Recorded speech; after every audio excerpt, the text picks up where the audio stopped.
Retomo aqui a sessão de julgamento. Conforme já anunciado, passamos à fase de debate. O Ministério Público tem o prazo total à disposição de 1h30 para que faça a exposição para as senhoras.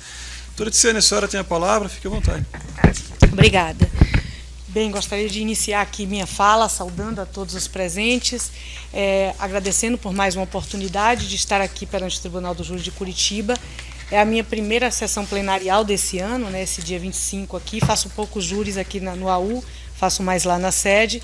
Então, gostaria de saudar todos os presentes aqui, agradecendo essa oportunidade de estarmos juntos aqui. Tá? Então, fazer uma saudação especial aos presentes, a digna Polícia Militar, a guarda aqui também presente, as dignas doutoras também, as 3 doutoras que estão aqui. É uma honra ladear as doutoras e espero que façamos um trabalho digno, dialógico, discordante, porém dialógico e elegante. Fiquem com todo o meu respeito e transmito aos nossos pares. Tá? Também a minha digna classe aqui da primeira e da segunda vara, Arthur, cadê? O Ramos também, Álvaro, está faltando. Fabrício, é verdade. Então, eu gostaria de fazer uma saudação muito especial aos senhores, agradecer a tudo que representam e tornar isso aqui possível, e da melhor forma, que é uma forma gentil, porque não afetiva. Então, fiquem com toda a minha gentileza, meu agradecimento, e transmitam esse grande corpo aí que representa os senhores na sustentação de hoje. Muito obrigada. Também ao doutor Tiago Flores, muito obrigada por me ladear, fique com todo o meu respeito, doutor. Agradeço. E ao réu, Lucas, também saúdo todos os réus em todos os júris, não será diferente nessa vez. Lucas, eu li o processo todo e eu estou convencida da tua responsabilidade. Tá? Então, caso o conselho de sentença comigo concorde, que pela primeira vez, né, que efetivamente o senhor figura aqui na justiça, essa eventual pena, né, reverbere no senhor uma sensação de autorresponsabilização e, quiçá, um honesto arrependimento. Não o arrependimento de quem passou alguns meses na prisão por conta desse fato, mas um arrependimento muito mais estrutural, que é a certeza de que tirou uma vida humana. E tirar uma vida humana é sempre uma crise social, estrutural e que faz sangrar toda Curitiba. Eu espero honestamente que, caso o conselho de sentença comigo concorde, que o senhor repense uma postura de vida e repense uma postura de vida social, porque a tramitação desse processo ele agrega peculiaridades que nós iremos trabalhar aqui e que diz muito, não é um processo que ele inicia, só tem uma vítima, acaba, tem uma solução. Ele movimentou uma região inteira ali do Cajuru. E movimentou na pior forma possível, no sentido da péssima processualização, em cima de mentira, em cima de situações que nós vimos aqui e que todas elas serão abordadas pelo Ministério Público. Mas, com tudo isso, fique com o meu respeito. Senhoras juradas, hoje é um plenário predominantemente feminino, né? 3 advogadas, uma promotora e 7 juradas. Fiquem aqui com o meu respeito, meu agradecimento por estarem aqui e que efetivamente cheguemos a uma conclusão desse fato. É um fato relativamente recente, né?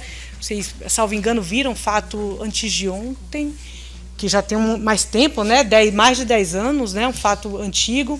Esse fato ele observou uma tramitação relativamente regular, mas ele teve também uns aspectos que eu quero deixar aqui claro, mas que teve a ver, olha só, com melhoramento. Então, a gente vai abordar, teve a ver com um início crítico e um melhoramento. Tá? Então, eu vou também abordar isso. Mas, ao longo da minha fala, senhoras, nós vamos trabalhar com algumas premissas. Premissas essas que eu já adiantei pela instrução, as senhoras já perceberam. Primeiro, nós estamos aqui diante de um homicídio qualificado. Um homicídio qualificado, tendo em vista um recurso, manejo pelo réu, Lucas, de um recurso que dificultou completamente a defesa da vítima. Ela foi tomada de inopino naquela circunstância, naquele 5 de janeiro, naquela tarde de sábados, 5 de janeiro, véspera de Dia de Reis, início de ano, né? E foi tomada pelas costas, em um tiro cuja perícia sugere um tiro longe de ser 20, 25 metros, mas um tiro muito próximo, certeiro, incompatível com quem não sabe manejar uma arma de fogo. E quem já visitou aqui um clube de tiro, quem já foi, sabe exatamente como é difícil manejar uma arma de fogo. notadamente um calibre 38, e para ser tão certeiro, porque pegou numa região de altíssima letalidade. O cadáver nos informa mais. Nos informa que ele estava numa posição posterior. Nos informa, inclusive, que ele se arrastou. A lesão de mãos, a lesão de cadência, a lesão de joelho. Há uma lesão que não ficou no local do crime, porque, pasmem, apesar de ser um 5 de janeiro, naquele dia choveu. E quando tem chuva em local de crime, varre-se muita coisa. Quando a polícia chega rápido, que fique claro, ao contrário do que muito se foi dito aqui, a polícia chega minutos, só havia palavras do registro do BO. Não havia câmera de segurança, não havia quem quisesse falar, ninguém falava nada e só vimos um resquício de sangue. O corpo já tinha sido levado pelo SAMU. E a nossa vítima conclui o óbito precisamente, horário de verão, à época, salvo engano, 14 horas e 55 minutos. Logo, num dia de sábado. A região não é uma região fácil. O Cajuru, junto com Parolim, à época, eu trago aí estatísticas, era uma região extremamente problemática aqui. E aí eu já começo a falar das dificuldades operacionais para a gente chegar aos fatos. Ao ano de 2019, senhoras, eu já estava aqui em Curitiba, já era promotora, eu vim de Cascavel, do Tribunal de Júri de lá, e já era promotora aqui. A DHPP, ela muda, ela sai de uma região aqui central e vai para lá para o Tarumã. Existe uma reestruturação completa. Quem viu aqui o júri de antijogo vai ver a diferença. Em 2019, por exemplo, começa a haver as unidades mais especializadas. A segunda delegacia de homicídios, essa que investiga aqui, ela é instaurada, há uma titularidade, que é feita inclusive pelo doutor Tito, um delegado que estava lá à época, e se inicia um trabalho maior de criminalística. Eu, por exemplo, fui para uma festa lá de inauguração de novos laboratórios, um monte de coisa. Teve concurso público nesse ano e a situação começa a dar uma melhorada. Mas por que começa a dar uma melhorada? Porque o negócio estava pegando, eu lhe mostrei a estatística aí, tem aí no negocinho que eu te mandei. Os números em Curitiba subiam muito e era necessário que houvesse um reaparelhamento e uma especialização maior dos delegados de polícia. Para que vocês tenham uma ideia, foi nesse ano também que houve uma especialização, por exemplo, da Delegacia das Mulheres, com delegadas especializadas em cognição de violência doméstica. As pessoas hoje, as delegadas, são duas, são três aqui, na verdade, notadamente as de feminicídio. Tá? Quando é feminicídio, não vai mais para a DHPP, já vai para uma delegacia especializada nisso, Delegacia das Mulheres. Por quê? Porque elas têm curso para isso. Elas sabem que um cadáver feminino no meio da rua não é necessariamente um assalto, porque 70% de nós morremos em feminicídio. Então, hoje em dia, nós temos protocolo. Percebo que essa fala minha aqui, muito longe de enaltecer apenas o Estado, vai repercutir no processo. E agora a gente começa a falar da repercussão que esse melhoramento público teve no processo. No dia do crime, aquela região já era uma região muito visada pela polícia, ao contrário do que foi dito aqui. Era uma região, o Cajuru e o Parolim, bastante dominado já por facções criminosas. Nós estamos no ano de 2019. Ó, 2020 vai ter pandemia, né? 2019, a região do Cajuru e o Parolim, que é uma região grande, é uma região que é enorme, tá? Ela agrega 1/4 do território municipal que está alocado à atribuição de uma determinada delegacia, a segunda aqui no caso, tá? E, nesse período, depois dessa reorganização, há uma titularidade assumida pelo interno delegado, que vocês vão ouvir, eu vou colocar ele para falar aí, tá bom? O que acontece é, quando existe algum homicídio, e a situação sempre foi essa, tem um cadáver ali, alguém que está morrendo. O que se faz primeiro? Se noticia a polícia toma conhecimento porque está passando, e a polícia chega em minutos. A polícia chega em minutos, mas o SAMU chega em menos minutos ainda. Olha só. Eu vou provar o que eu estou falando, tá? Eu tenho papel aqui, não tenho conversinha não, eu tenho papel, tá? O SAMU chega em minutos desse tiro. É logo chamado o SAMU. O SAMU chega, desloca o menino ainda em vida, e ao chegar no hospital Cajuru, ele tem o óbito declarado, tá? Nós estamos aqui diante de um fato e eu vou trazer horários precisos, tá? Vamos lá? Percebam que na denúncia tem por volta das 15 horas. É porque o horário declarado óbito era no horário antigo, 14h55, quase, enfim. Não fiem nisso, mas saibam que é nesse período, tá? 15 horas por aí. Olhem só. Vamos agora partir para a prova propriamente dita, tá bom? Diante de tudo isso que eu falei para as senhoras e para os senhores, com todas as dificuldades e percalços históricos sobre os quais passa o aparelhamento estatal na persecução de crimes, notadamente em regiões minadas pelo narcotráfico, pelo roubo, né, por ações criminosas extremamente violentas, a polícia chega rápido. Olha só. O BO, senhoras, está no movimento 19.4. Gostaria que as senhoras olhassem com muito cuidado. Data, vou até destacar.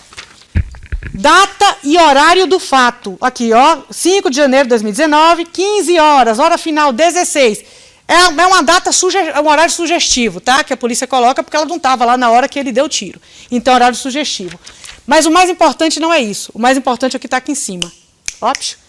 O registro desse papel, ó, pela polícia. O registro, ou seja, a polícia sentada, registrando. Ó o horário. Cadê? Acaba, horário final do registro, onde isso aqui é impresso, 16h47. 1h e pouco. Só que quando isso aqui acontece, antes disso aqui acontecer, da impressão desse papel, tá? Hora do registro 16. A polícia já estava lá no local do crime. Então, vamos passando no tempo, tá para trás. Quando a polícia chega no local do crime, o cadáver, o menino, não está mais lá. Significa que antes da polícia quem chega é o SAMU. E o SAMU chega para atender uma situação de emergência, vida ou morte. E transporta o menino. O promotor, eu quero saber o horário exato que o SAMU chega lá, se é esse horário mesmo, 2, 3 horas, vou te falar agora. Aqui, ó. Relatório. Tá? Diz que o relatório orienta. Nossa, que está aqui. Olha, gente, daqui a pouquinho eu encontro esse relatório. Mas ele indica o horário do óbito, precisamente, porque o meu processo está com uma contagem de páginas péssima, tá? Eu vou encontrar aqui e mostrar para as senhoras e para os senhores. Mas tenham absoluta certeza. Ele entra em óbito 14h55. Assim que eu encontrar aqui, tal, BO da prisão, apreensão, o antecedentes, daqui a pouco eu mostro para as senhoras e para os senhores. Ele entra em óbito exatamente 14h55. E quando ele entra em óbito, esse horário, tá? Monitoramento. Eu vou encontrar, daqui a pouquinho eu acho aqui, tá? Quando ele entra, prontuário médico. Me desculpe, aqui. Não sei se vai estar na mesma página que as senhoras e os senhores têm disponível aí, tá? Mas vamos lá. Movimento 521.1. Vejam se sai aí um documento do Hospital Cajuru. A minha página está horrorosa, meu querido. Eu vou te dar um movimento. 521.1. Tá? Olha só. Estão vendo? Isso aqui é pedido. Para quê? Para a gente saber como é que esse menino chega no hospital. O horário que ele chega. O mais importante não está aí. O mais importante está aqui, ó. Ó, aí eu até botei, ó, que é o que eu mais vou atrás mesmo, tá? Página 544 seguintes. O meu é 277, não tem nada a ver. Enfim, olha só, senhoras e senhores. Eu estou no movimento 521.2, tá? É isso aqui, ó. Eu vou me aproximar para mostrar exatamente o que eu quero que as senhoras e os senhores vejam. Essas coisas aqui não é conversa de amigo, não, tá? Isso aqui é documento oficial, tá? Olha só. Politrauma. Eu quero muito que vocês vejam isso. Ele chega lá no Cajuru, tá? Quando chega, já chega em óbito. Chega, dá aquela chegada oficial e já chega em óbito. Politrauma, paciente trazido em óbito, ou seja, foi no caminho. Vítima de 3 FAFs. Ferimento de arma de fogo. Quem diz isso é um médico. Não sou eu não, viu? A perícia depois não diz o número de tiro. Diz uma transficção e lesões. Como aqui diz politrauma, é isso que eu estou dizendo de tiro a curta distância. Quando você dá um tiro, meus caros, gente, isso é cinética, isso é física, não precisa saber de arma, não. Quanto mais você se distancia de um alvo, tá? Então, o alvo está lá, 500 metros, mais a chance de intercorrências externas, vento, perda de velocidade cinética mesmo, né? Perda de energia. Então, o impacto com o alvo, ele é preciso, mas não deixa, desculpa a expressão, um estrago muito grande. Quanto mais você se aproxima de um alvo para um tiro, mais você potencializa lesões no alvo. Porque uma arma de fogo é uma arma, é um objeto, vamos lá, olha, desculpa a falta de técnica, tá? Mas eu vou tentar traduzir em palavras mesmo que todos nós entendamos. Uma arma de fogo, ela causa, além do tiro, da própria penetração do objeto contundente, né? Ela perfura e contunde, né? Ela também traz uma situação para a região de proteção craniana, para o corpo, o que quer que seja. E isso aqui, a nossa cachola, é osso, tá? Essa região aqui, parietal, ó, isso aqui, ó, esses ossinhos daqui, nuca. Essa região aqui é uma região o quê? Protegida pelo crânio. O crânio é duro, em tese, mas não resiste a uma bala que tem pouca perda de energia cinética. A ponto de, chegando no Cajuru, ele ser diagnosticado com, olha, eu não vou abrir o cadáver porque não cabe a mim, médico do Cajuru, corpo clínico do Cajuru, isso é coisa de legista, mas, olhando este crânio, atestando o óbito dele, 14,50, estão vendo aí? 14,55, estão vendo? Está de baixinho aqui, ó. Declaração de óbito, 14,55, estão vendo? Já viram, né? Então, olha só, gente, estão vendo como a coisa foi rápida? A polícia chegou, a polícia está presentinha, apesar de... Não, né? Tá. Então, ele é declarado morto nesse horário, mais ou menos. Entretanto, quando a cabeça dele chega no Cajuru, chega estragada. A ponto de o corpo clínico, ao declarar o óbito, falar, eita, poli é mais de um, tá? Trauma é trincar, digamos assim. Gente, está péssimo minha falta de técnica, mas eu estou tentando que a gente tenha uma conversa palatável. Fala de mais de um ou dos traumatismos. O médico que atesta o óbito, o corpo clínico, vê muitos traumas, vê politraumatismo e atesta 3 ferimentos de arma de fogo. E as balas? Excelente pergunta. Foi encontrada apenas uma bala dentro do crânio, tá? Aí ele se vale disso para dizer que só deu um tiro. Uma hora ele diz 2. Aqui registra pelo menos 3. Enfim. Mas o que eu estou querendo te dizer, com toda essa amostragem, é que quando ele chega para ser atestado o óbito dele, ele chega com a cabeça bastante lesionada, sugestiva de 3 ferimentos de arma de fogo, com politraumatismo. E esse mesmo cadáver é encaminhado para uma perícia, porque cadáveres de mortes violentas são encaminhados para a perícia. E, como dizem, né, o corpo fala, e fala muito. Vejam que eu perguntei para o réu, você estava a quantos metros de distância? É 25. Gente, 25 dá mais do que isso aqui, ó. É uma distância muito grande. Manejar uma arma de fogo em uma situação de estresse, para quem nunca manejou uma arma de fogo, óbvio que ele está mentindo, tá? Óbvio que ele está mentindo. E pode, quem não podia mentir é aquele pessoal, tá? Aquele pessoal não podia mentir, não. Mas o réu pode. E não é porque o direito manda ele mentir. Não há uma retórica em prestígio à mentira.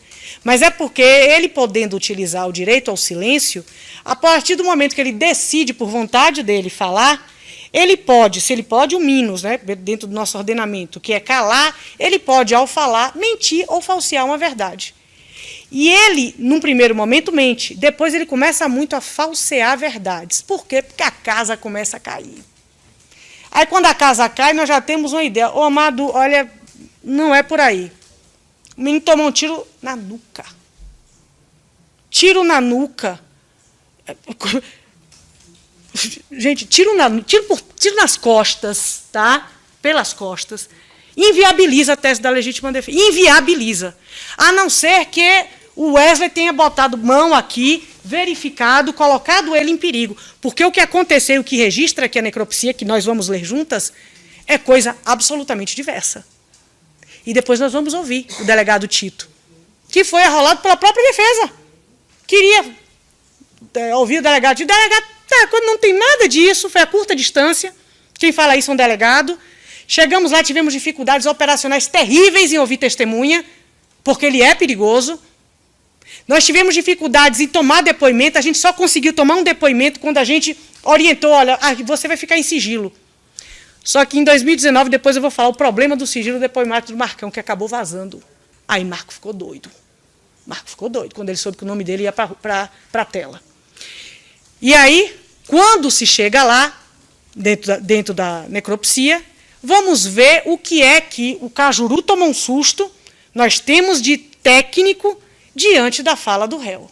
E nós vamos ver que a tese do réu, maquinada, orientada pelo profissional que atendeu ele na época, que é um direito dele ter profissional orientado da melhor forma, não se sustenta em nada.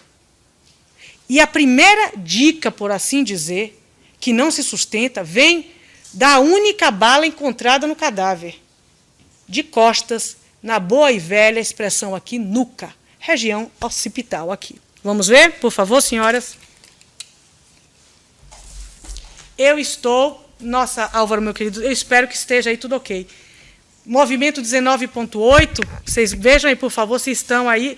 O meu é página, meu Deus, 19, mas acho que não é não, tá? Enfim, movimento 19.8. Vamos partir da perícia, do corpo do Wesley, tá? Página 23, ok. Vamos lá. Bem, senhoras, olhem só. Disse a promotora, o corpo fala. E o corpo já começa a nos trazer dicas. Quando a promotora fala em ferida abrasiva, fala de uma característica de lesão. Uma característica de lesão que sugere ou um arrastamento friccional a ponto de causar aquela lesão abrasividade. Sabe aquela escoriação bastante frenética em uma superfície capaz de trazer a abrasividade? O famoso esfregão é uma ferida abrasiva. Tá? Um esfregão poderoso, porque, diferente dele, tem a escoriação. Tá? Só que a ferida abrasiva também sugere queima. Tá? E num contexto de uma morte que não foi por arrastamento, mas sim por arma de fogo, em que o médico, quando abre politraumatismo, o que é que as senhoras vão deduzir? Que o tiro foi a curta distância. Conversa é essa de 20 metros o quê, rapaz? Que conversa é essa?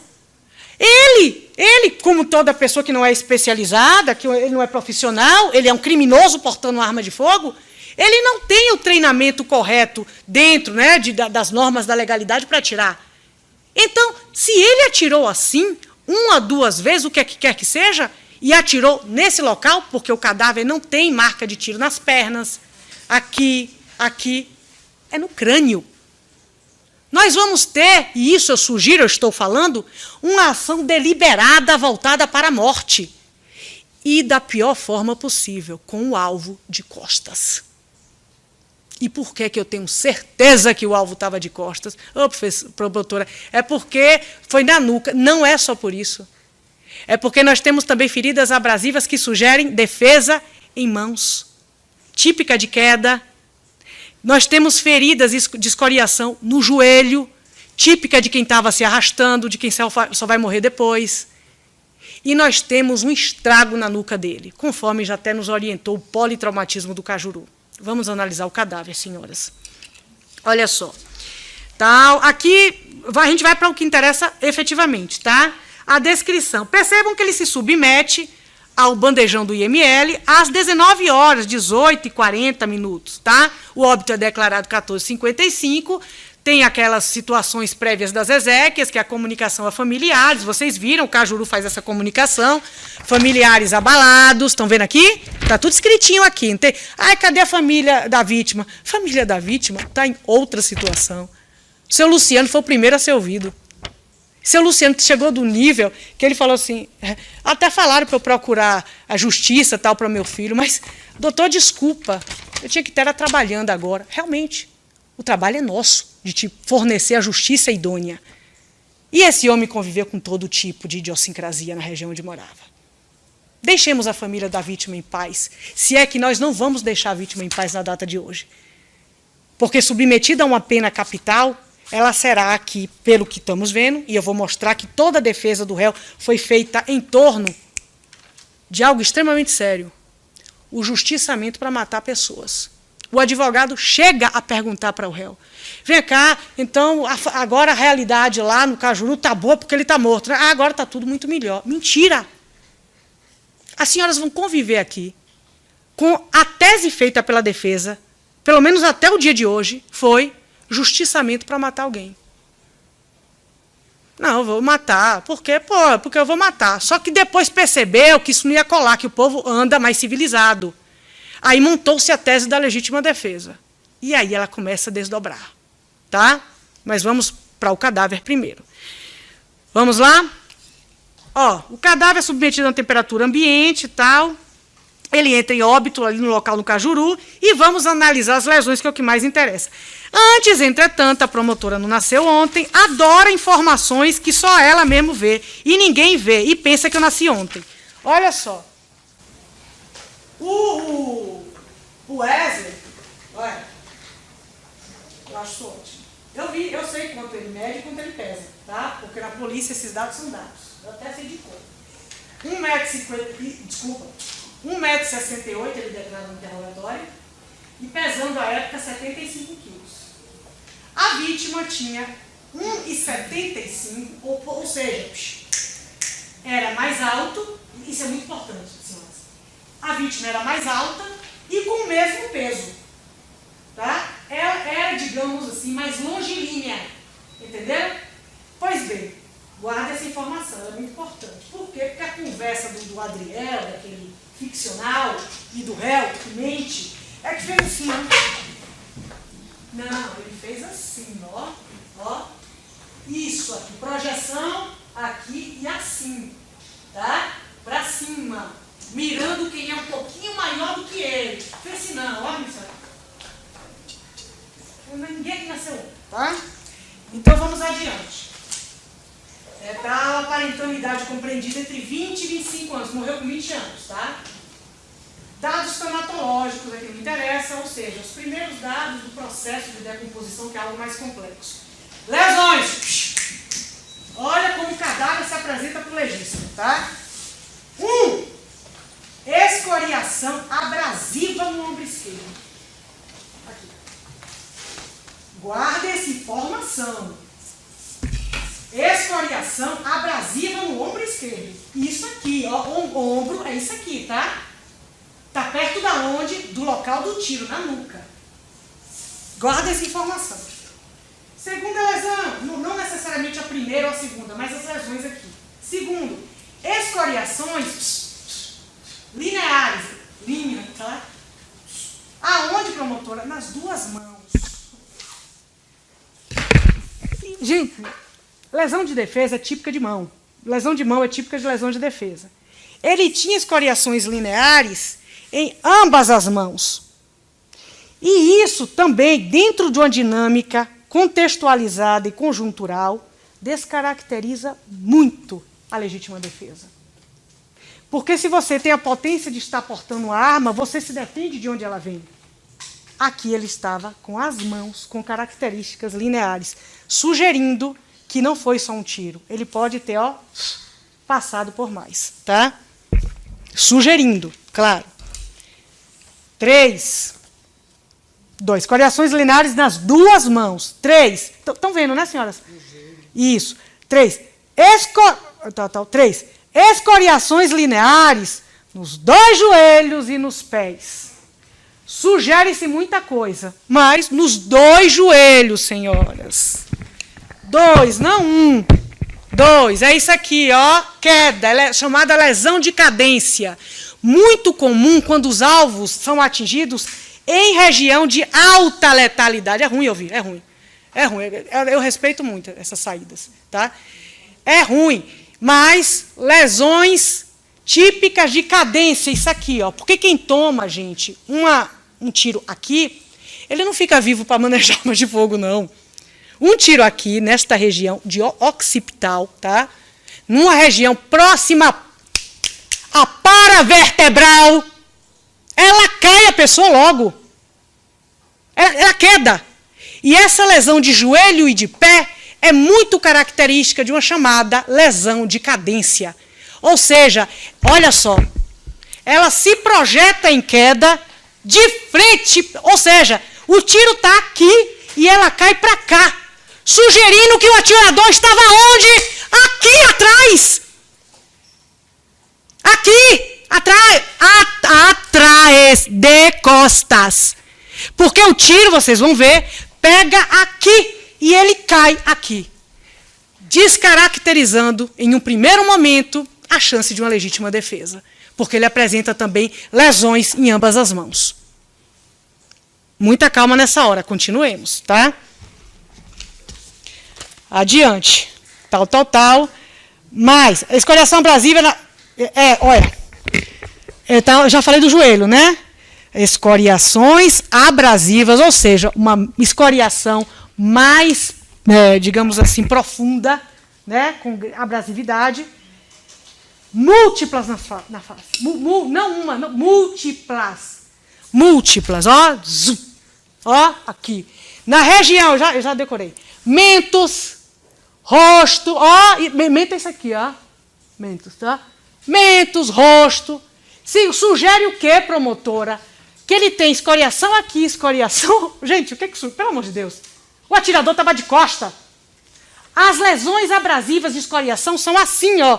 Ombro, mentos, múltiplas nas faces e nas mãos, sugerindo que ele foi atingido de costas. Múltiplas lesões no rosto. Significa que ele não estava, minha senhora, a 20 metros. O calor, porque ele não estava aqui se arrastando. Lesão abrasiva pode ser ou de calor, de queimadura, ou de outra forma de arrastamento em superfície mais rugosa. Mas nós estamos aqui tratando lesão com arma de fogo. Sugere uma proximidade muito grande. Porque ele tem lesões abrasivas aqui, no rosto, e são múltiplas. E aí nós temos a bala encontrada, tá? A pistola, desculpa, o tiro, né? O projétil. Múltiplas, cadê? Escoriações abrasivas múltiplas na face, malar esquerda, frontal esquerda. Eita, frontal aqui, ó. Tá? Frontal esquerda, corto contusa,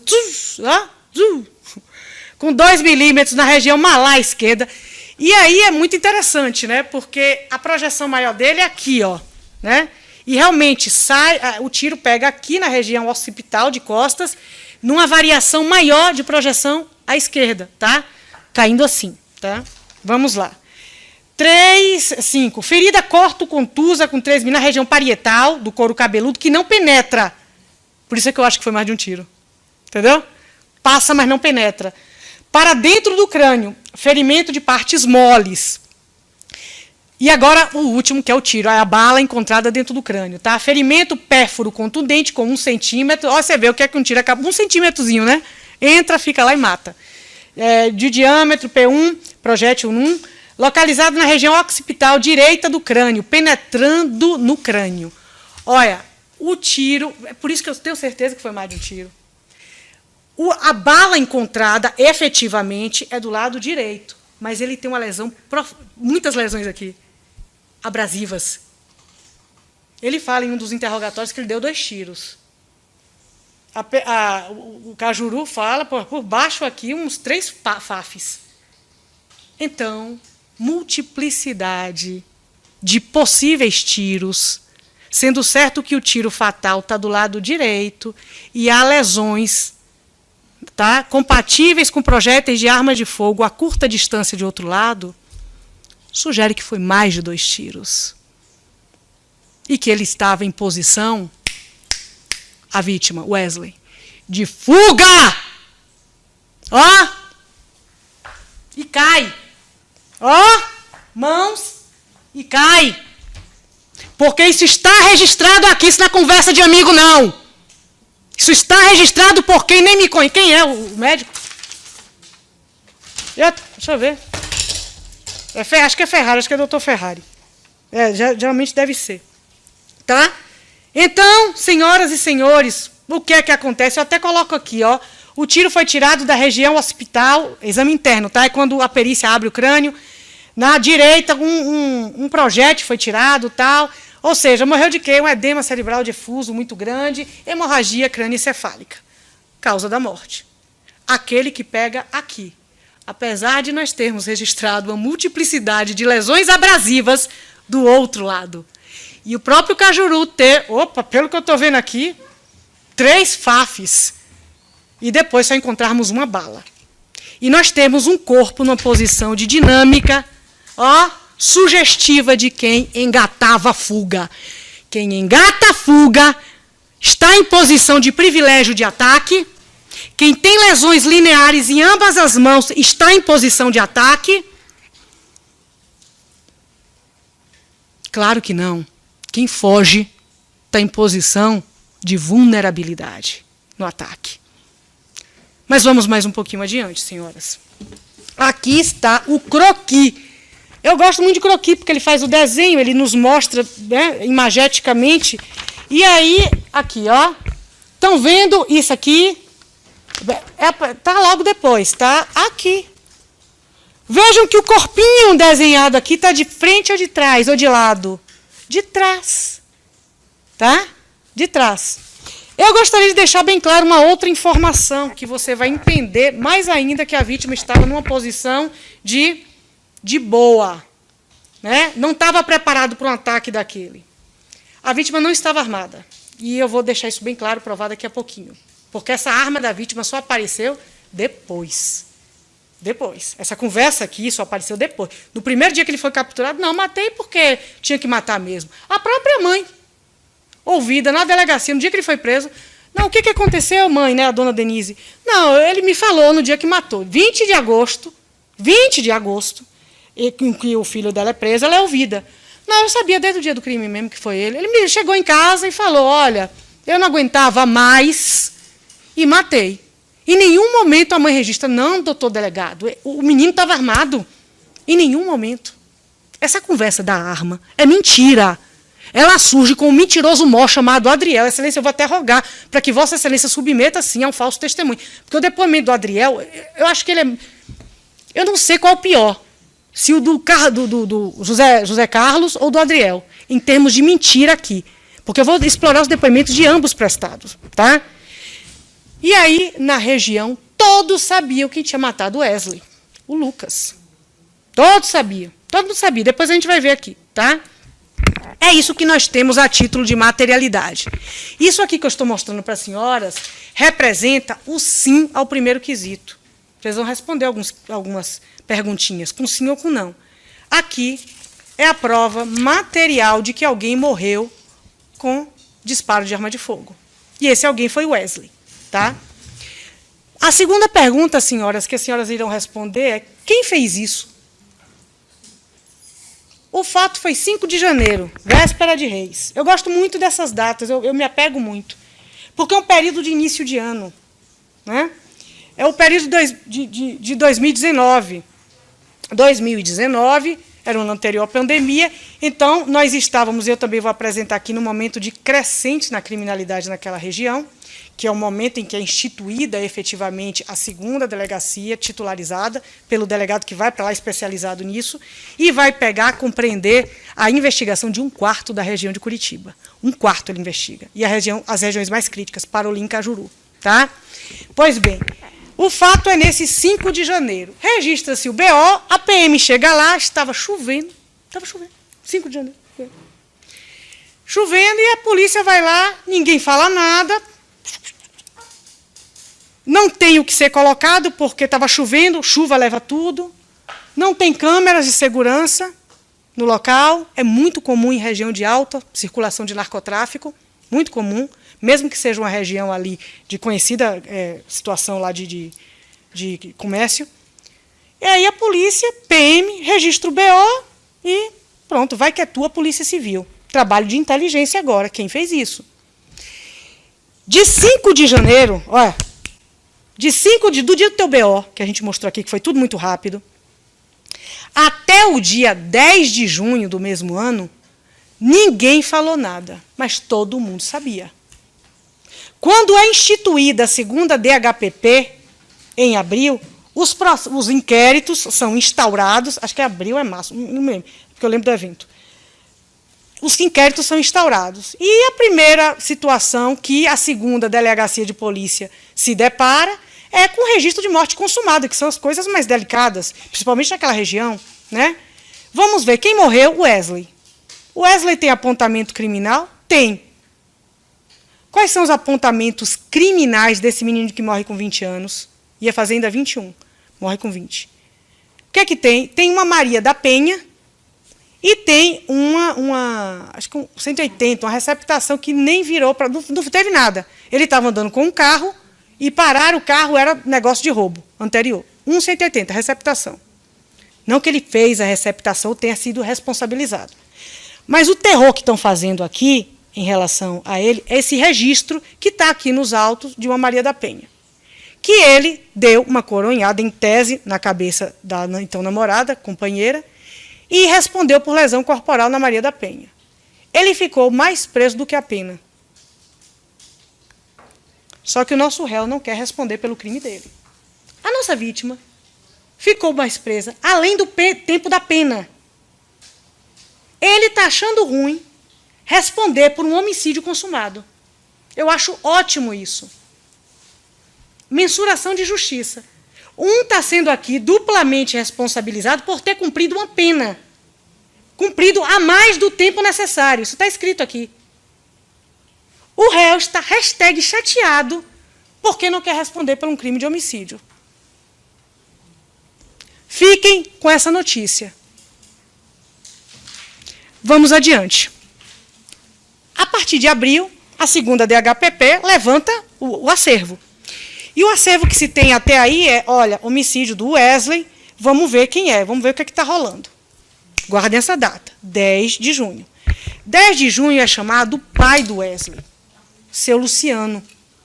Luciano Padilha vai na delegacia e diz, desculpa, doutor delegado, todo mundo sabe quem matou. Como assim todo mundo sabe quem matou? A gente vai lá a campo, o BO disse que está difícil. Não, todo mundo sabe quem matou. Quem matou foi Lucas e junto com o Will. Inclusive, eles têm um problema até... Não, o Luciano, da Real. Vou mostrar para vocês. Leiam, por favor. Luciano Padilha, o pai da vítima. Página... Oh, meu Deus. 19.10, querido. Luciano Padilha, pai da vítima, dá esse depoimento que eu faço questão de ler. Tá? Olha a data aí, ó. 10 de junho, estão vendo? 42 seguintes. Olha só. Tal. Chama ele lá, tal. Eu sou genitor de Wesley, tá? A vítima. Esclareceu que sobre a autoria dos fatos ocorridos com seu filho, acredita que estariam sendo praticados por Will e Lucas. E que, em relação aos fatos, tomou conhecimento por terceiros que o filho teria sido baleado no dia do crime, né? E que, em relação aos fatos, tomou conhecimento por terceiro que o filho... E que não presenciou. Mas houve testemunho que teriam visto estes como sendo as pessoas que chegaram de motocicleta a uma quadra do endereço. E que uma testemunha, inclusive, teria visto o Will Carlos, olha, recebendo uma ligação. Olha. E que essa testemunha teria ouvido e perguntado, vamos lá que o piá está marcando lá embaixo, ou vai bundear agora? Olha, o pai da vítima disse, olha, todo mundo fala, diz que foi acertado, se foi o Will e Lucas, depois eu vou explicar porque que o Will está aqui, tá? E que mesmo estaria usando, inclusive, moletom e touca. E que logo em seguida o Will teria ido para a casa de Lucas, foram até lá e Lucas que teria efetivamente disparado, né, o tiro em Wesley. E que as testemunhas oculares presenciaram os fatos, mas não querem de jeito nenhum se identificar ou comparecerem na delegacia por medo de represália. Eu acho interessantíssima essa conversa aqui. Olha, o Wesley era perigosíssimo, mas o perigo da nação morreu. Por que as pessoas ainda têm medo? Se o problema foi resolvido. O medo é dele. O medo é dele. Ninguém quer falar pela periculosidade que ele agrega, não o defunto. O defunto já era. Né? Vamos seguir adiante, o que o seu Luciano fala. E que em seguida, tal. Que as testemunhas oculares, mas não querem vir aqui. E que a motivação do crime, doutor delegado, é porque os autores teriam ouvido que o Wesley teria agredido a mãe de Lucas. Esclareceu que a mãe de Lucas, Denise Rumão, era a sogra de Wesley. A questão do namoro que eu perguntei, lembra? E esse namoro foi antigo. O Wesley já namorou a irmã do réu. Tá? E que eles teriam terminado com a irmã de Lucas e que ficou com muita mágoa de Wesley. E que Lucas ficou prometendo que iria matá-lo, Lucas. E que eles perseguiam Wesley todos os dias de motocicleta ou carro. E que esclareceu que era uma rixa antiga. E que o Will, ouçam isso, já teria realizado um disparo de arma de fogo na perna de Wesley. Todos os dias perseguiam o filho dele. E que em uma outra oportunidade viu Lucas com uma pistola e pelo que houve tempo dele correr e esconder-se. Mas acredita que se tivessem tido oportunidade já teriam ocorrido em outra ocasião. Afirma que várias testemunhas viram fato, mas não quiseram se identificar, apresentar. Por isso que ele comparece para dizer o que está todo mundo lá dizendo. 10 de junho. 10. Vamos um pouquinho para frente. Seu Luciano chega lá na região. Fui na polícia, tal. A DHPP recebe 190. Diz que denúncia, tá? Que ela diz aqui que vive pedindo e não dá nada. Mentira. Todo diz que denúncia é armazenado. E, inclusive, a defesa pode pedir extração. Quero ver se houve diz que denúncia com teu nome, delatando que você já tentou contra a minha vida. Mentira. Por quê? Porque o delegado falou, peraí, como é o nome do menino? Lucas. Inquérito investigativo aqui não tem, tá? Não tem nenhuma investigação com o nome dele. Opa! Tem um troço aqui com o Will, realmente, pensou o doutor Tito. Essa fumaça tem fogo. Estou vendo aqui nos meus anais, nos meus registros oficiais, que lá em 2016... 3 de novembro, tem um BO aqui que nunca foi instaurado um inquérito, não há uma investigação, vamos ouvir tal. Que consta uma vítima chamada Wesley e suspeito chamado Lucas e Will. Opa, esse pai, a gente precisa ouvir esse pai, o que esse pai está falando tem sentido. Bora lá, bota a jagunçada em campo. Investigadores vão à paisana conversar. Olha, você viu o fato? Não quero. O Luciano indica, olha, quem viu tudo, ouviu, e quem me falou essa conversa, está marcando, vai bundear, é inclusive o vizinho dele. Um dos vizinhos, tá, uma coisa dessa. Chamado Carlão, José Carlos. Agora ele não vai depor. Não vai depor. Não vai depor. Não, a gente vai lá falar com ele. Carlão, vem depor. Não vou, eu tenho medo.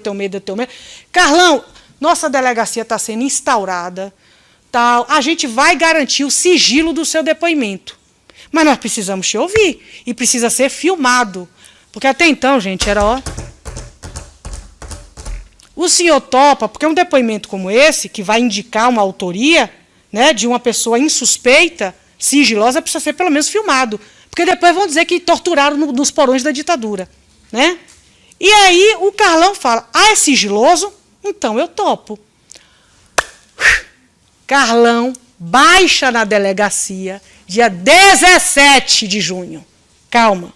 Entretanto, a ida dos investigadores para campo movimenta o que estava dormindo, que era esse homicídio. E aí, minha cara, diz que denúncia. Dia 13 de junho, depois do Dia dos Namorados. Vamos lá? Diz que 180, movimento 19.11. Isso aqui é um registro bem besta, gente. Se fosse verdade o que a mãe, que ele fala, pede e traz. Aqui, ó. Aí tem lá. Aí olha só, 13. Tal. Eu vou, querido, 19.11. O meu é 37. Olha a transcrição da denúncia. Seguinte, no caso da morte do Wesley Luan Leite Padilha, da rua Olga Bauster, reticências, os autor do crime foi Carlos Oliveiras e Lucas Rumão. Isso? O Carlos levou Lucas de moto para matar esse rapaz aí. Eu sou um amigo dele aí. E moro perto, aí ininteligível, né? Eles não conseguem decodificar, lá. E eu sei que foi ele. Aí a polícia, peraí, para tudo. O pai veio aqui dizer, hello, polícia, todo mundo sabe, mas ninguém quer falar.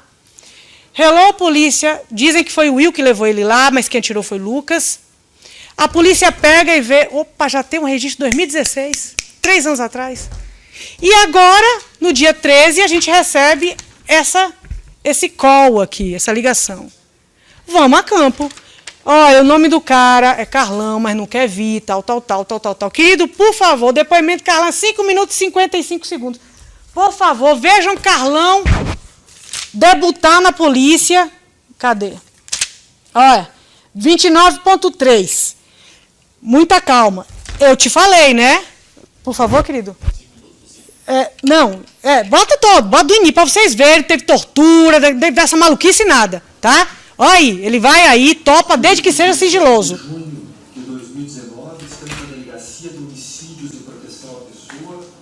Quem fala é o delegado Tito Lívio Barrichello, titular da 2ª Delegacia de Homicídios.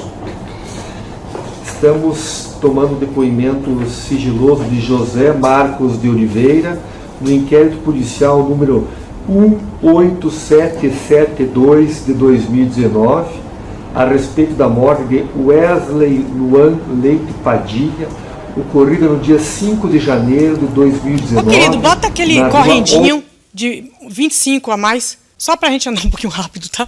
Mas vocês vão ouvir, fiquem tranquilas, viu? Aquele só, depois do normal tem um rapidinho, só um, pronto.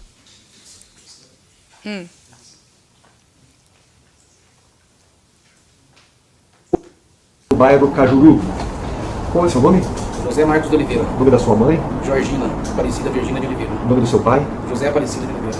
A respeito da morte de Wesley Luan Leite Padilha, ocorrida no dia 5 de janeiro de 2019, o que você tem a dizer a respeito, José Marcos de Oliveira?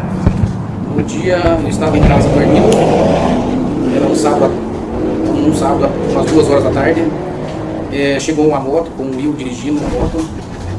Não tenho certeza se era um dos dois estava na moto, que eu não vi. Mas um gritou pro outro, vamos lá embaixo que ele está marcando lá embaixo. Aí perguntou, e daí, você vai bundear agora? Foi onde ele subiu na moto e desceram para baixo com uma moto preta. Num prazo de 3 a 5 minutos eu escutei os estralos, os tiros. Aí minha cunhada logo ligou, mas o rapaz já estava morto, o menino já estava morto. Lá estava o Ciato lá, mas o menino já estava morto. Entendeu? Veja como chegou rápido, realmente. Vai chorar bastante. Aí a gente pode fazer muita coisa no momento ali. E uma pergunta que eu vou te perguntar, que é o delegado Tito Barrichello.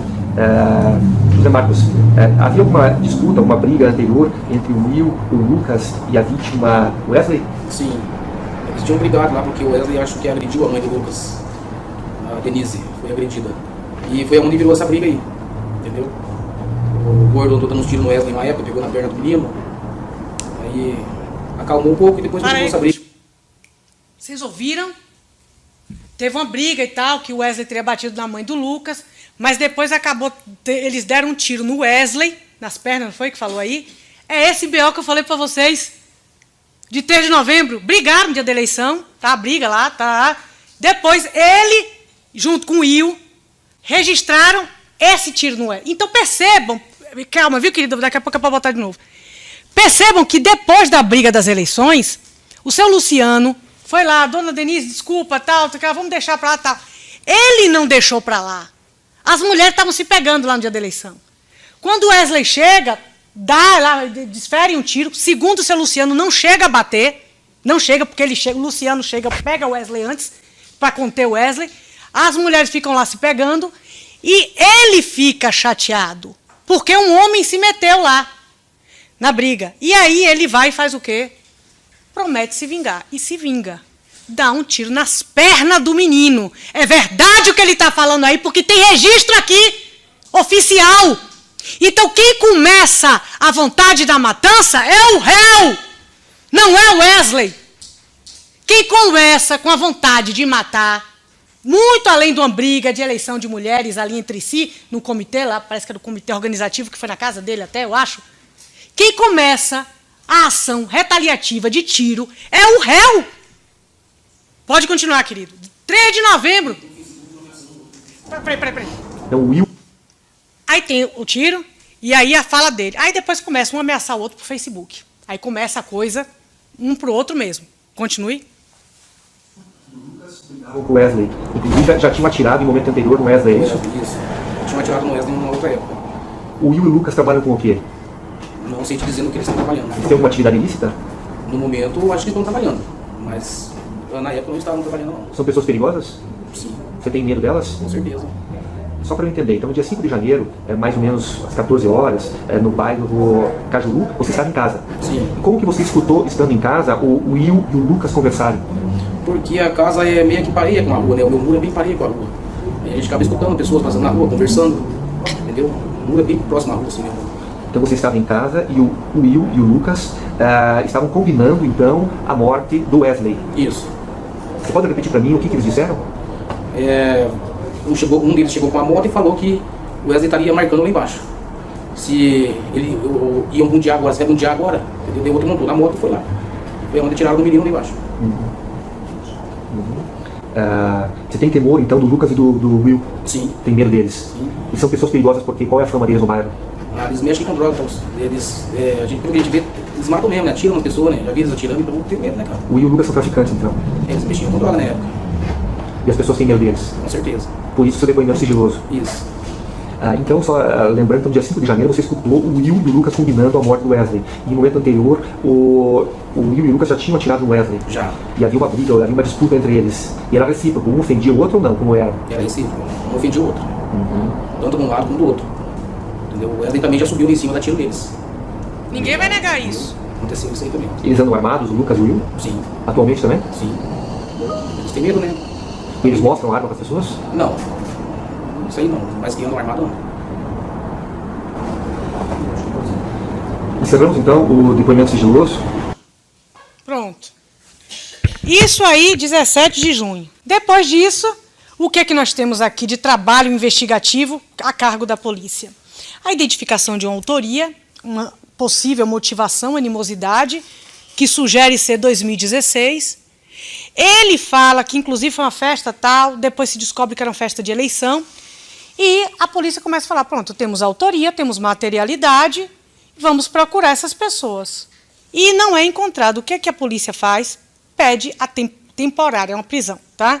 Pede uma temporária. Essa temporária é dada pelo juízo da primeira vara e eles são capturados, ambos, Will e Lucas, dia 20 de agosto.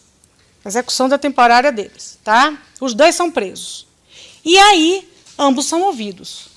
O Will diz logo, não, eu não estava lá dia 5. Eu estava, inclusive, parece que estava em Colombo. A polícia vai imediatamente checar esse álibi. E a polícia vê, parece que ele estava lá com a mulher, Colombo, região metropolitana. Parece que ele não estava lá. E o próprio delator fala, olha, eu não tenho certeza se era o Will, mas eu vi assim a conversa de combinar. E como ele sabe que no passado, 2016, era o Will e Lucas tentando matar, só pode ser a sugestão. Nenhuma outra prova corroborava para que fosse o Will e Lucas lá tentando matar. É possível que o Will tivesse emprestado a moto, ele tivesse ido, ou tivesse dito, cara, vem aqui, eu estou de moto, estou indo embora, o cara está aqui, está abarcando aqui embaixo, vai bundear, pô? É possível? É, mas nós não encontramos mais provas contra o Will. E, diferente do que fala na faculdade, tá? Efetivamente, como nós ficamos só com uma fala, nós não podemos indiciar uma pessoa por uma fala, que inclusive eu acho que foi o Will, porque eles já bateram nele antes, então só pode ser. E como o Will apresentou um álibi, o Will, obrigada, lindo, não foi indiciado. Indiciado vamos traduzir em português, é o carimbo da delegacia de polícia dizendo, tá, investigado por homicídio. Só tivemos uma informação sobre o Will. O que tivemos claro, dentro dessa pesquisa, do depoimento dele, do pai, e para fins de captura, é que quando ele é capturado, na paz do senhor, sentou lá, chamou o advogado dele, né? Aquele ali que está ali do lado, não foi torturado no porão, estava ali do lado, filmado, para não ter nem dúvida, tá? Junto com o advogado. Matei, tal. Enquanto ele estava sendo ouvido, o Will, o povo checando o álibi do Will, quem estava sendo ouvida? A mãe, Denise. E olha o que é que a mãe fala. Outra coisa, completamente diferente. Percebam que pela declaração dele na polícia, o arriar das malas, sabe? Aquela chegada junto com o advogado, ou seja, orientado. Ele não fala que o Wesley tinha arma de fogo na mão. Ele não fala em legítima defesa. O que ele fala é que ele resolveu um problema da vida dele. O que a mãe dele fala é que ele chega em casa e diz: ah, mãe, eu resolvi aquele problema e tal. Vamos ver o que dona Denise fala no dia que ele é preso, por favor. Querido, dá uma olhada aí. Coisa completamente diferente do que falou hoje, tá? E do que falou para a juíza. A juíza até pergunta: ué, mas no dia você não falou. Não sabia nem o que falar, tá? Por quê? Porque a tese da legítima defesa estava sendo reestruturada. Eu vou explicar o que é legítima defesa. 19.15, querido. Olha o que a senhora Denise fala. Relata a declarante que há aproximadamente 2 anos, juntamente com sua filha, Amanda, e a irmã Edmilza, foi até o evento da campanha política no bairro do Cajuru. Não é 2 anos, não, eram 3. Por quê? Gente, isso aqui é conhecimento comum, tá? 2017 não teve eleição, não, tá? Teve eleição em 2016. E como é que Ticiane sabe disso? Porque teve eleição geral, para prefeito e vereador. Ele tinha dito que era vereador, tivemos, e a data do BO de 2016 bate com o pós-eleitoral, tá? Sugerindo que era verdade mesmo. Nós só tivemos a eleição, 2016, prefeito, vereador, e depois tivemos as gerais, em 2018. Lembra? Em que o presidente, então, Jair Bolsonaro, se elegeu. Estão lembrando? Só para situar. Por que a promotora quer situar isso? Porque eu quero te dizer que esse problema da briga das mulheres e que o Wesley interveio, depois se resolveu, mas ele quis vingar e com tiro, foi no fim de outubro, início de novembro de 2016. Nós estávamos entrando em 2019. Olha o que a mãe fala, tá? Ou seja, ela relata que só a mulher estava brigando aqui, tá? E a irmã e a mãe e as primas de Wesley começaram a xingar a filha dela, chamando de biscate puta, ameaçava a filha da Década, dizia que ia arrebentar a cara dela, que a irmã do Wesley foi para cima. Briga entre elas, tá? Que aproximadamente 10 minutos de agressão, o Wesley chega com um carro e veio para cima da declarante, que jogou a declarante no chão, começou a bater na cabeça dela. Cadê a arma? A arma apareceu, a conversa da arma foi... Eu acho interessante, quando eu falo, né, ele estava armado. Fica com vontade de incriminar a vítima a qualquer custo. Aqui, ela em nenhum momento falava que o Wesley, naquela ocasião da briga, estava armado. O que ela fala é que ele chega de carro e começa a bater na cabeça dela, tá? Depois é que a arma precisa aparecer, né? Vamos lá?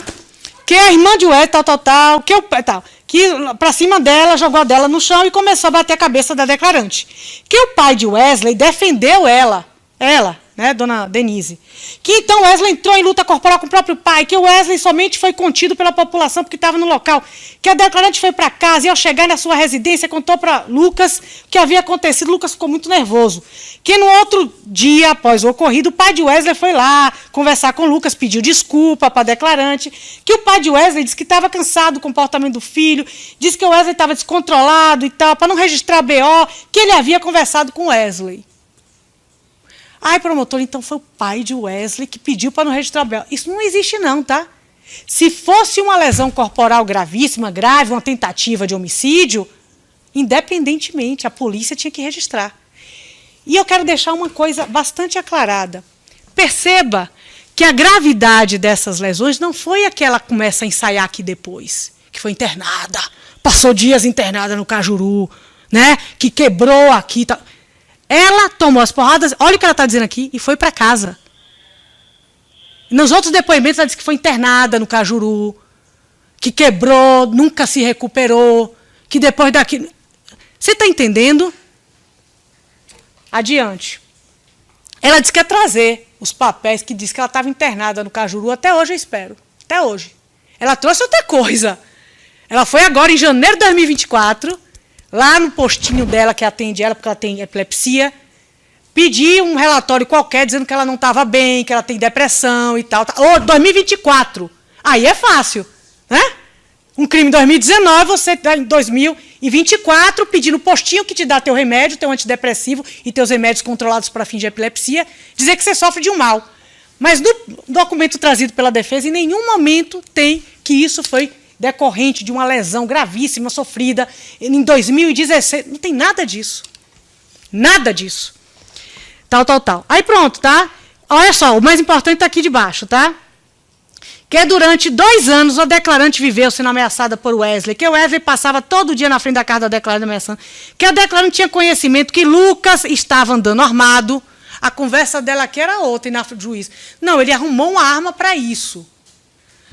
Que Lucas estava portando a arma para se defender de Wesley. Que a declarante, quando ficou sabendo da morte de Wesley, questionou o filho, perguntando se foi ele que havia matado Wesley. Que Lucas respondeu que não estava mais aguentando conviver com as ameaças e, por isso, tomou essa atitude. Pronto. Não aguento mais um problema. Não chamo a polícia. Não resolvo através de uma conversa que o pai da vítima iniciou. Não oriento meu filho a parar com isso, porque já passou, foi 3 anos atrás. Foram há 3 anos atrás. Vamos parar. Não. Eleição 2016, janeiro de 2019, ele resolve o problema dele.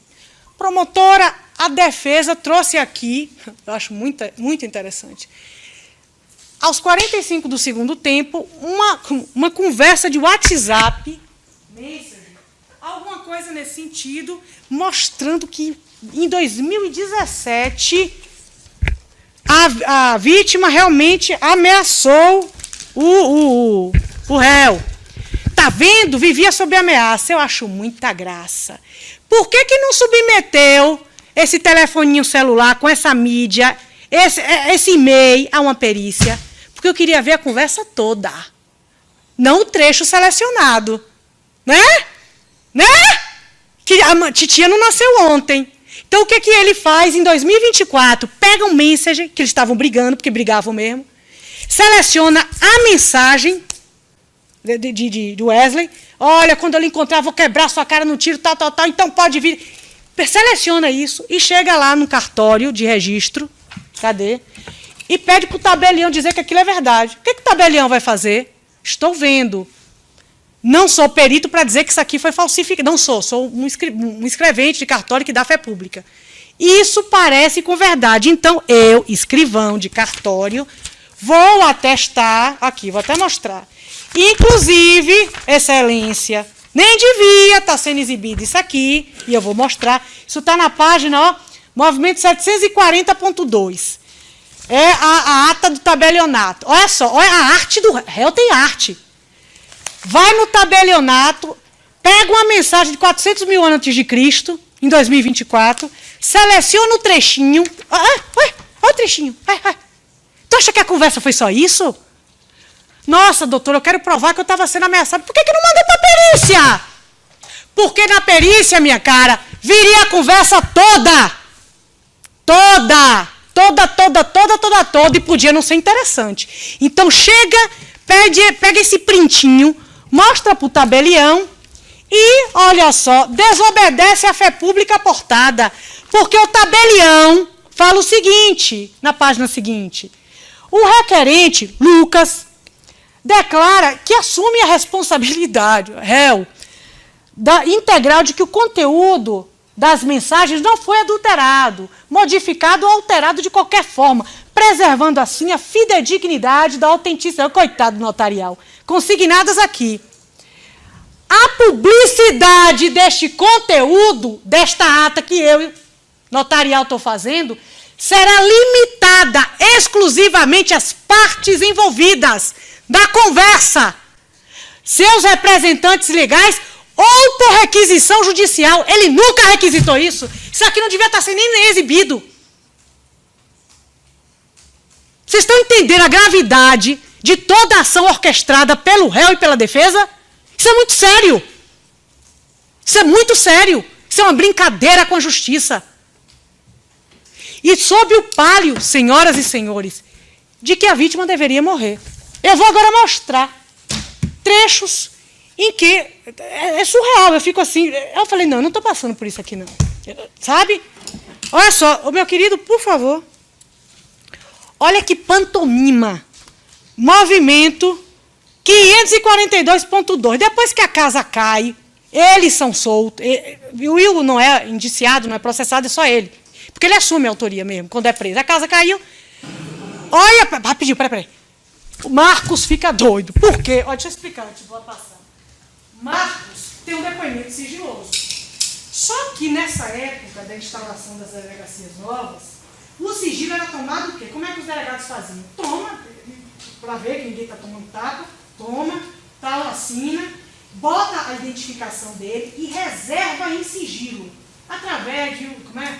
Era um nome antigo, através de papel lacrado, sem vistas e tal.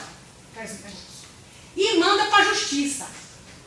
Nessa época, como era tudo muito novo, essa comunicação, o depoimento do Marcos, gente, vai sem anotação de que é sigiloso. Vai sem anotação. E vai assim, desculpa, assim não. Vai como vocês viram. Apesar de dizer que ia ser submetido ao sigilo judicial. Há uma descoincidência e se você for abrir o negócio, depoente Marcos, tal. Não tem anotação do Projude de, opa, reserva de sigilo. E há um disclosure do depoimento do Marcos. Aí, minha filha, a casa cai. Quem delatou? Marcos, o vizinho. E aí Marcos fica doido. Aí Marcos grava áudio. Manda a carta para juiz. Pelo amor de Deus, eu não mente aqui na frente de vocês. Por que a casa caiu? Olha o vídeo que ele grava mandando para a juíza. Olha. Tio do Wesley estava apaziguando essa briga aí faz tempo, mas não tinha acordo. Eu ia, conversava com o Wesley, não tinha condição, sempre ameaçando o menino. O Lucas foi criado dentro da minha casa, o Wesley também como sobrinho, eram tudo amigo. E chegou numa situação que não teve mais o que fazer. E eu ia apaziguar, não tinha conversa. E acabou acontecendo isso aí. Era uma ou outra situação. Era uma ou outra situação. Quem gravou esse vídeo? Quem juntou no processo? Eu tenho muitas dúvidas, mas não tenho. Por quê? Porque antes disso, quando ele soube que ele foi chamado, e foi chamado pelo nome dele, Marcos, não sigilosa, ele viu. A audiência foi cancelada, acho que 20 de novembro de 2019, nem foi a pandemia. A audiência foi cancelada por alguma razão. Ele desequilibrou. Não, olha, vou escrever uma carta para a juíza. Aí mandou a carta. Olha, tá aqui, movimento 237.1. Desesperado. Olha, eu, Marcos de Oliveira, lascou, sou eu mesmo, morador e tal, venho atualizar meu endereço, mas, mesmo assim, quero declarar que, mesmo sendo da família de Wesley Luan Padilha, que esse está como vítima nesse processo, tal, declaro livremente que Lucas Romão estava sendo ameaçado por causa de uma briga dentro de minha casa, onde a mãe de Lucas foi espancada, aonde tentamos se separar, travando a mesma para dentro da casa, e o Wesley não respeitou nem a minha casa, aonde começou a mesma. Ameaçar o Lucas foi em frente da minha casa, dar tiro no Lucas, aonde eu estava presente nesse dia, quase acertando eu e minhas filhas. Ele não fala isso aqui. Quem fala isso é o outro amigo. Então, gente, e não há nenhum registro oficial disso. Que estava na frente, pequeno, Lucas estava ameaçando o Wesley, foi um ato de defesa, onde não teve escolha, onde era um ou outro, e o Wesley estava ameaçando o Lucas com armas. Estava ameaçando antes, mas no dia. Vocês estão entendendo como a coisa era delicada? E eu trago esta prognose, desta pantomima, querido, outro vídeo hediondo. Por favor. Esse, olha, eu passei mal. Esse foi feito pelo advogado, né? Porque foi ele que filmou. Movimento 542.3. Adriel, o ator da Globo. Olha, isso é o advogado fazendo imagem com Adriel, representando o dia do crime, como se fosse uma perícia. Eu acho ótimo isso. Por favor. Estamos aqui na Olga Balster. Estamos aqui em frente ao número 621. Como é que era o nome desse mercado aqui? Era. Tá, uma vendinha. Tá. Como é que é seu nome? Adriel. Adriel do quê? Adriel Alves. Ô Adriel Alves, o senhor foi testemunha dos fatos que ocorreram aqui, que envolveram diz que é um homicídio entre o Lucas e o Wesley Padilha? Sim, porque eu vi. Você pode contar pra gente como é que foi essa situação? O Wesley tava aqui assim, ó. O Lucas vindo incomodar aqui nas árvorezinhas ali, ó, mais ou menos. Daí o Wesley foi sacar o revólver e assim, deu um e virou assim, ó. Daí o Lucas não era acostumado a andar armado. Era a raridade ver o Lucas na rua, sempre trabalhou, foi de boa. Mas o Wesley já não, era perturbado, sempre andava armado, ele era guerra com todo mundo aí. Daí o Wesley tentou atirar e virou assim, ó. Daí o Lucas sem querer também deu um assim, pegou aqui, daí eu só vi ele caindo, eu peguei isso aí correndo. Tá, o Wesley sacou a arma primeiro? Sacou primeiro, verdade, tentou pegar ele, porque o Wesley tava atrás dele caindo. E ele tava mais ou menos nessa posição? Como que ele tava? Aqui assim, ó, tipo, meio que entrando, ele viu, meio que fez assim, ó. Daí o Lucas atirou e pegou. Tá. Daí, mas quem atirou primeiro foi o Wesley. Foi o Wesley, deu dois, ainda quase pegou em mim ainda. E daí eu já tinha medo dele. Daí eu soube que ele morreu, eu fiquei triste e tudo. Você tava onde aqui quando você olhou? Eu tava ali na lixeira ali assim, ó, mais ou menos. E você mora onde? Eu moro lá no carro branco lá em cima, lá, ó. Você estava vindo aqui pra fazer o quê? Tava passando por aqui? Eu tava passando aqui pra ir comprar ração ali no outro mercado ali, ó. Tá fechado ali, ó. Não, beleza. Essas coisas que eu queria esclarecer pra juíza. Então tá bom. Obrigado. E todo mundo tinha medo do Wesley? Aquele dali era perturbado, falar bem a verdade. Até minha mãe um dia, ele ameaçou minha mãe. E ele era um perturbado, era o cão espiar. E o Lucas andava armado? O Lucas não, o Lucas sempre foi trabalhador, de boa. E ele tava com arma por quê, naquele dia? Porque, falar bem a verdade, não dava pra desacreditar do Wesley. Às vezes o Wesley morreu por causa de medo, porque o Lucas tinha muito medo, todo mundo tinha medo do Wesley. Podia ter sido o Lucas que morreria e muito mais gente. Verdade. Nossa. E aí aquele piá ia matar muita gente aí nessa vila aí. Tá certo.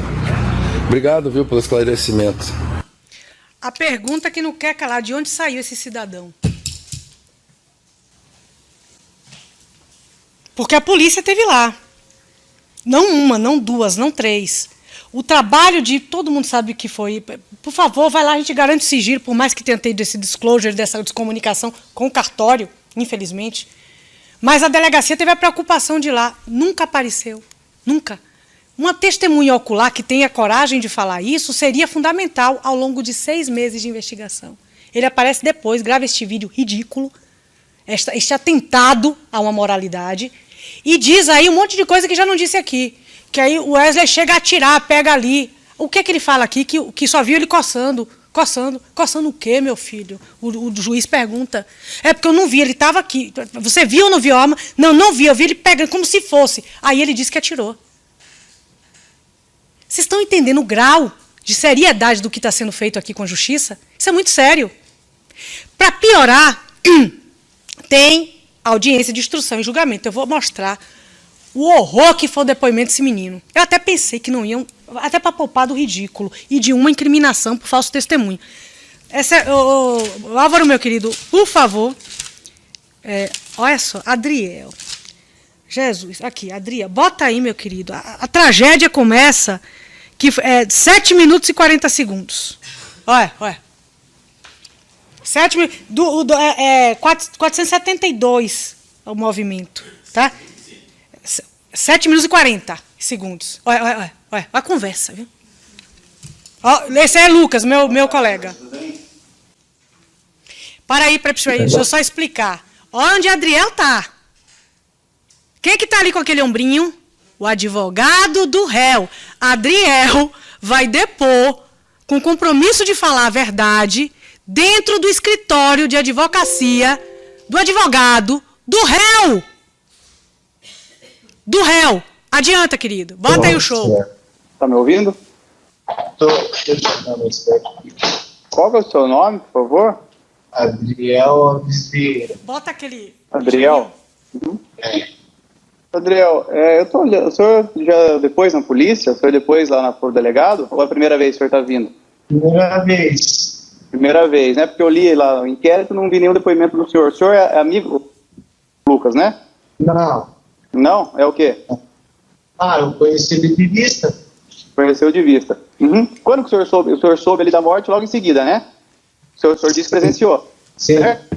Por que o senhor não procurou a polícia para contar a sua versão? Porque lá foi ouvida a mãe do Lucas, a vizinha do Lucas, várias pessoas ali foram ouvidas. Por que o senhor que viu não foi lá falar? Nada.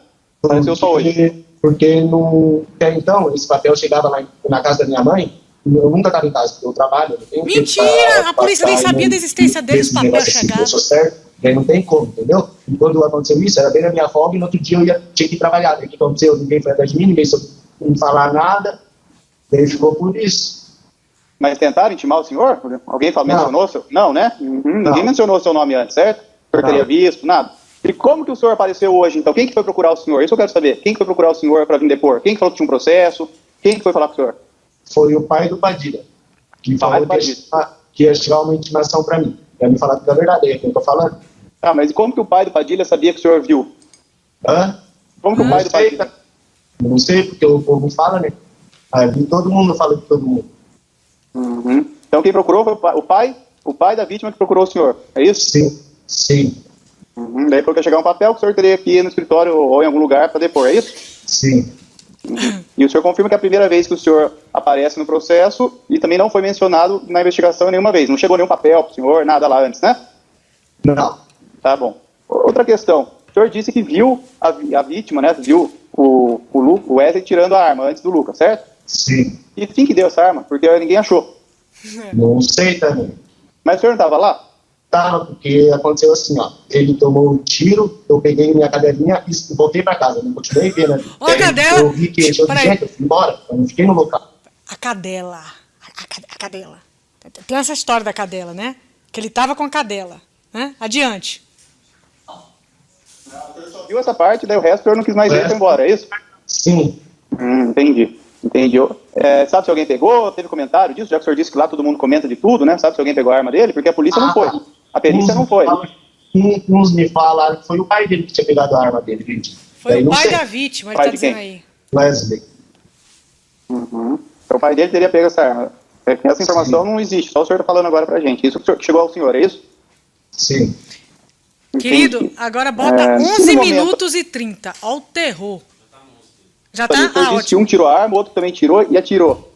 Ele estava de frente? Como que foi? O Wesley tava meio de lado, assim, ele fez assim, ó. Eu, sei lá, ficou aqui, eu sei lá como foi uma cena estranha. Tá, uma cena estranha. Mas então quem estava indo atrás de quem? Porque pelo que o senhor está me mostrando, o Wesley estava na frente e o Lucas estava indo atrás dele, foi isso? Não, foi assim, ó. O Wesley sempre ia atrás do Lucas. Aí o Lucas estava indo no mercado, eles se viram. Daí o Wesley já tinha falado, se eu ver ele, eu vou matar ele. Todo mundo já estava sabendo disso. Tá, mas eu não entendi a cena. Se o senhor está me mostrando que ele atirou de costas, nós temos um laudo aqui, senhor Adriel, que mostra que ele tomou um tiro na nuca. Então ele tomou um tiro de costas, entendeu? E o senhor também fazer um gesto aí, ele atirando de costas. Então isso que eu estou te perguntando, quem estava indo atrás de quem? Como que ele estava indo? Quem estava indo? Nesse momento eu estou perguntando, quem estava indo atrás de quem? O Padilha estava indo de ladinho, tipo, meio que para entrar assim no local. Daí o Padilha vira assim, ó. Mas o Padilha estava indo atrás do Lucas. Ele achou que o Lucas estava sem nada também, entendeu? Daí, como que o Padilha estava indo atrás, se o senhor fez uma menção que o Padilha estava na frente? Isso eu não estou entendendo. Quem estava na frente, fisicamente? Quem estava na frente um do outro? Por exemplo, o senhor aí está do lado do doutor Alexandre, do advogado, não está do lado? Sim. Você sabe o que é a frente e o que é atrás? Quem estava na frente e quem estava atrás? Quem estava na frente no momento do tiro? Na frente, assim, tipo assim, no momento do tiro, deixa eu me lembrar bem. Lucas perdendo a paciência. Isso é uma coisa rara, viu? Isso é raro. Olha só, lembra quem é que estava entrando no mercado? É bem simples. Quem estava indo pro mercado? Tá O difícil. Lucas, no caso, estava indo pro mercado. O Wesley estava vindo de atrás. No caso, o Lucas virou assim, o Wesley também virou junto. Então, é o Lucas que tá na frente, é isso? Sim. O Wesley vindo de atrás. Sei como sempre. O Wesley sempre caçou assunto com todo mundo. Tá, Como se ele tomou tiro atrás? Então ele vira e dá o tiro de frente pro Wesley. No que o senhor viu, é isso? Não, eu vi o Lucas vir assim, ó. Ele só viu o rosto protege, mas isso daqui, ó. Pois é, mas não é ele que tá indo pro mercado e o Wesley tá atrás dele, não é isso que o senhor tá dizendo? Sim. Aí o senhor falou que o Wesley sacou da arma primeiro. E o Lucas vira e dá o tiro de lado, é isso? Sim. Aí como é que o senhor explica o local onde ele foi atingido? O senhor viu a vítima caída no chão? Faz a encenação, vou fazer assim, ó. O Lucas estava andando aqui assim, ó. Perto de uma grama. O Padilha estava aqui, ó. Nessa reta aqui, ó. Daí o Padilha viu, fez assim, ó. Puxou, fez assim, ó. E assim, ó. Daí o Lucas pegou também, fez assim, ó. E atirou, entendeu? Daí depois disso eu não vi mais. Tipo, um tava de assim e o outro tava meio que de lado, assim, ó. O Padilha tava meio que de lado, assim, ó. Tava assim, ó. Fazendo isso daqui, ó. Quando ele fez isso daqui, o Lucas deu. O Lucas tava vindo daqui, ó. Não tá aqui, ó. O Lucas tava vindo daqui, ó. O Padilha tava aqui. O Padilha A 25 deu metros. assim, ó. Daí nessa que pegou. Tá bom, Helena. Eu não tenho mais perguntas. Pronto, quem vai perguntar o quê? Senhoras, percebam, é uma situação muito delicada essa que está sendo aqui tramada. E eu vou pedir para que as senhoras, por favor, façam uso dessa pastinha que eu trago para as senhoras, porque, enquanto juradas, vocês não têm a obrigação de saber o direito, tá? Dizer que um jurado é leigo não é dizer que é idiota, é dizer que não é ciente das coisas do direito, tá? Então, o que eu quero mostrar com isso? Meu tempo está acabando. Eu já vou até orientar que eu vou voltar, que tem muita coisa ainda para mostrar aqui, tá? O que as senhoras têm aí é um apanhado do que os nossos tribunais consideram o que é um recurso que dificulta a defesa de uma vítima. E aí eu vou pedir para que abram de logo, tá? O que é o recurso que dificulta a defesa da vítima. Nossa, já está acabando, ainda tem que mostrar um monte de coisa. Aqui, ó. Percebam que dos tribunais, de uma maneira geral, Tribunal de Justiça do Paraná, a pastinha, é aqui, ó, senhora, página 3. Vejam que os tribunais de justiça do Brasil, STJ, Paraná, outros estados, falam que o crime merece uma censura maior quando o seu alvo está de boa, indo para a mercearia e tal, daqui a pouco, pá, toma um tiro e cai. Tiro de costa, nuca é aonde... Ninguém tem dúvida, né, gente? Nuca, costas. Vejam que os tribunais pensam quando uma pessoa é pega de forma repentina, e eu sei que isso é verdade porque a perícia no corpo da vítima indica a lesão nas mãos, indica a lesão no joelho de queda, tá? E indica lesões abrasivas na cara toda. Aqui, ó, mentos múltiplos aqui, ó. E aqui, inclusive, onde não houve tiro, e aqui. O que sugere um tiro a curta distância, não em 25 metros, não de lado, porque aí, senão, vai ser um verdadeiro sniper que estamos perdendo no estado do Paraná. Porque nunca manejou uma arma de fogo, quando maneja, sem ver a mira, acerta exatamente na nuca do alvo. É um sniper, uma coisa assim do outro mundo. Então, perceba que é tudo mentira. O que aconteceu foi uma aproximação dele, tá, para a vítima Wesley, perto, a curta distância, dá tiro tanto que aqui pega, ele cai, e depois ele sai. Não tem arma nenhuma. Quando isso acontece, senhoras, o que o direito orienta, que isso é um recurso que dificulta a defesa da vítima. Por mais que você tenha uma animosidade, você está num sábado, véspera de Reis, indo numa mercearia. A mercearia fica na rua da vítima, não na rua dele. Ele foi comprar mistura para comer depois do almoço. Ele foi caçar. Quem diz isso? A testemunha que depois ficou morrendo de medo. Cara, ele está aqui embaixo bundiando. Não vem, não? Tá, tô indo. E ele vai armado. Pensem que tudo isso é verdade. Ah, não, nossa, eu fui comprar uma mistura, 2h30 da tarde, quase 3 horas para comer, e vou armado. Como assim? Vai armado comprar coisa? No sábado, sabe? Ele foi atrás, ele foi caçar. E se sente legitimado a isso. A defesa, senhoras, ela tem a obrigação de trazer prova, sim. Deem uma olhadinha, meu tempo está acabando. Deem uma olhadinha em tudo que os tribunais falam sobre o dever da defesa de produzir prova do que alega. Eu dei meus pulos. Eu provei, através de um laudo, que sim, ele tomou um tiro a curta distância, praticamente uma execução, de uma maneira que a vítima não pôde se defender. E eu trago uma exibição de cadáver que sugere, sim, que ela não teve condição de defesa. No dia do crime, se quiser, peçam para botar o depoimento dele na polícia. Depois eu volto e boto tudo de novo. 6 minutos do depoimento, 11 minutos, 10 minutos. Uso o depoimento dele. Não, matei porque eu não estava mais aguentando e tal. As ameaças eram dos dois lados. Só que a vítima tinha parado de ameaçar, tanto que estava de boa. Já tinha dado o tiro, eventualmente pode ter dado. Não tem nenhum registro disso.